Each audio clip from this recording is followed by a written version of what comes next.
కామారెడ్డి జిల్లా లింగంపేట మండలం పోల్కపేట గ్రామానికి చెందిన ఓ రైతు పొలంలో కోఆపరేటివ్ బ్యాంక్ అధికారులు ఫ్లెక్సీలు పెట్టారని బ్యాంక్ ఎదుట కొంతమంది ధర్నా చేయడం సమంజసం కాదన్నారు.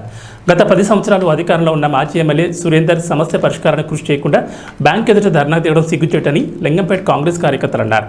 రాష్ట్ర ముఖ్యమంత్రి రేవంత్ రెడ్డి తెలిపిన ప్రకారం మేము రైతులకు అండగా ఉంటామని తెలిపారు. ఈ కార్యక్రమంలో కాంగ్రెస్ పార్టీ మండల అధ్యక్షులు నారా గౌడ్, ఎల్లమయ్య, అశోక్ తదితర కాంగ్రెస్ నాయకులు పాల్గొన్నారు. రుణాలు చెల్లించలేని స్థాయికి పోయిందంటే దీనికి కారణం టీఆర్ఎస్ ప్రభుత్వం.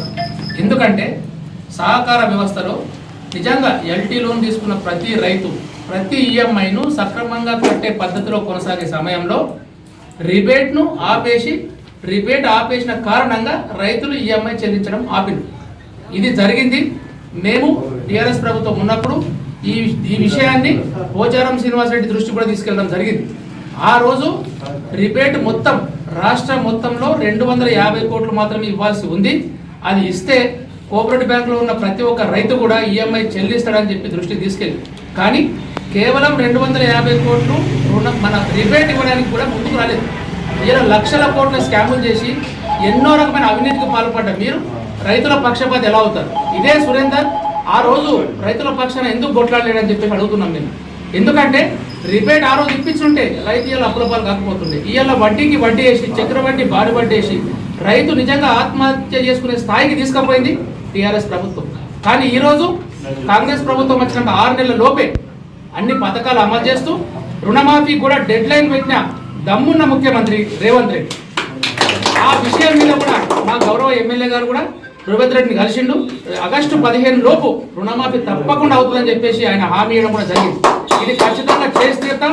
మీరు ఇచ్చింది 1,00,000 4 ముక్కలుగా చేసి మీరు రైతుకు ఇచ్చినట్టే ఇచ్చి వడ్డీ కింద జమ చేయడం జరిగింది. కానీ కాంగ్రెస్ ప్రభుత్వం అలా కాదు. 2 లక్షలు ఏకకాలంలో ఒకేసారి రైతు ఖాతాలో జమ చేస్తాం, తిరిగి మళ్ళీ రుణాలు ఇప్పిస్తామని చెప్పేసి రేవంత్ రెడ్డి గారు మాట ఇచ్చారు.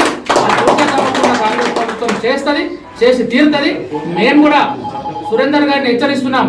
ఒకటే సురేందర్ గారు, మీరు 10 ఏళ్ళు మీ ప్రభుత్వం ఉంది, మీరు ఏం చేయలేకపోయినరు. మేము మా ఎమ్మెల్యే గారి ఆధ్వర్యంలో, మదన్ మోహన్ గారి ఆధ్వర్యంలో, మా ప్రభుత్వం ఆధ్వర్యంలో ఏం చేస్తామో రైతులకు చేసి చూపిస్తాం. అప్పుడు నువ్వు సమాధానం చెప్పాల్సిన పరిస్థితి వస్తుంది. దయచేసి కాంగ్రెస్ ప్రభుత్వం మీద బురద తల్లితే ఊరుకోము. మీరు చేసిన తప్పులన్నీ కూడా మీరు ఒకసారి నెమరేసుకోండి. రోడ్డు మీకు వచ్చి రైతులకు మీరు ఏం చెప్పిరో, ఏం చేసిరో మీరు బహిరంగంగా వచ్చి చర్చకు రావాలని చెప్పేసి ఈ సందర్భంగా నేను డిమాండ్ చేస్తున్నాను. కాంగ్రెస్ పార్టీ సురేందర్ అయినా కానీ రైతు పేరుట రాజకీయం చేయడానికి తగదు. మేము కాంగ్రెస్ పార్టీ తరపు నుంచి హెచ్చరిస్తున్నాం. ఎందుకంటే నువ్వు గత 10 సంవత్సరాలు టీఆర్ఎస్ ప్రభుత్వం పాలన చేసింది. ఎల్టీ లోన్లు కానీ ఏదైనా బ్యాంకు లోన్లు ఇచ్చింది టీఆర్ఎస్ ప్రభుత్వం. మాఫీ చేయకుండా ఏం చేశారు? 10 సంవత్సరాలు ఒక రివ్యూ కూడా ఇవ్వాలి. నీ సొంత ఊళ్ళే నీ అల్లుడు ట్రాక్టర్ కొండ పోతే కూడా నువ్వు ఏం చేయకపోయినావు 5 సంవత్సరాల అధికారం నుండి. ఇవాళ రైతును అడ్డం పెట్టుకొని కాంగ్రెస్ పార్టీ పేరు మీద రాజకీయం చేసుకుంటా ఎందుకు ఇచ్చేసాడు? 10 సంవత్సరాలు చేయండి. ఈ 5 సంవత్సరాలు నువ్వు కూడా చేయలేవు. 3 నెలలు కాలేదు, 5 నెలలు కాలేదు మేము అధికారంలోకి వచ్చి కాంగ్రెస్ పార్టీ బదనాం చేస్తే నీకు మాత్రము హెచ్చరిస్తున్నాం. నువ్వు లింగంపేట తిరిగేందుకు కూడా నీకు స్థానం ఉండదు సురేందర్.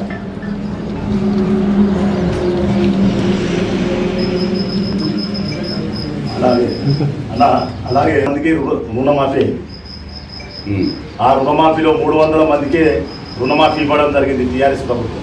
1000 మందికి రుణమాఫీ ఇవ్వలేదు కాంగ్రెస్ ప్రభుత్వం. రాజశేఖర్ రెడ్డి అదే ఇవ్వలేదు అంటున్నా. అయితే రాజశేఖర్ రెడ్డి గారు ఏకంగా ఒకటిసారి ప్రకటించారు, ఇవ్వడం జరిగింది. ఇప్పుడు రేవంత్ రెడ్డి గారు కూడా ఆయన ప్రకటించడం జరిగింది. 15 ఆగస్టు వరకు రుణమాఫీ ఏకంగా ఒకటేసారి మాఫీ చేస్తామని అనడం జరిగింది. రైతుల ప్రభుత్వం కాంగ్రెస్ దా, లేకపోతే మీరు పరిపాలించిన ప్రభుత్వం రైతులదా?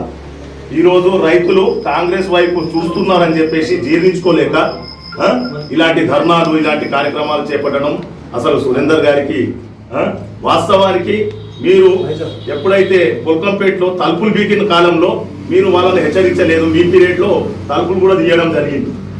ఇదే సొసైటీ వాళ్ళను మీరు అధికారులను ప్రశ్నించలేదు. ఆ రోజు మేము ప్రశ్నిస్తే మీరు ప్రశ్నిస్తున్నారు అని చెప్పేసి అన్నారు. అలాంటి దానికి పేపర్ కటింగ్ ఉన్నాయి, అవి ఉన్నాయి.